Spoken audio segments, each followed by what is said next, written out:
కాస్త తప్పుగా అనిపిస్తుందేమో కానీ ఇకపై ఫేస్బుక్ని ఫేక్ బుక్ అని కూడా అనొచ్చేమో. ఎందుకంటే ఇప్పుడు ఫేస్బుక్లో ఎలాంటి ఫేక్ న్యూస్ పెట్టినా చెక్ చేసే దిక్కే ఉండదు. అవునండి, అబద్ధాలతో పోస్ట్ పెట్టినా ఇక ఫేస్బుక్ పట్టించుకోదట. అఫ్కోర్స్ బేసిక్ ఎథిక్స్కి సంబంధించిన రూల్స్ అన్నీ ఉంటాయి, కానీ ఫ్యాక్ట్స్ చెక్ చేసే పని మాత్రం ఫేస్బుక్ తీసుకోనంటోంది. యూజర్స్ ఇకపై ఏం పోస్ట్ చేసినా మేం పట్టించుకోం, అందులో నిజమెంత అబద్ధమెంత అన్నది యూజర్లే చెక్ చేసుకోవాలి, మాకు ఏ సంబంధం లేదు.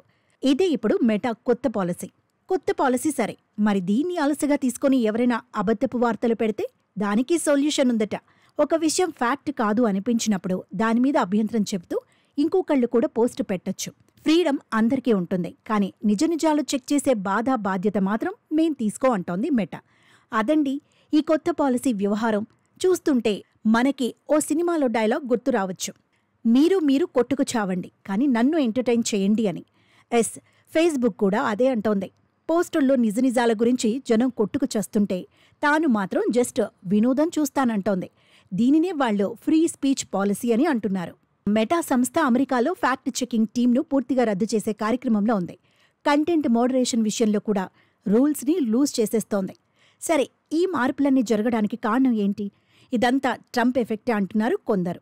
అన్నట్టు మెటా అధినేత జుకర్బర్గ్ ట్రంప్ గారి ఫండ్కి విరాళం కూడా ఇచ్చారు. అంతేకాదు, ట్రంప్కు సన్నిహితుడైన వ్యక్తిని మెటా బోర్డులో చేర్చుకున్నారు.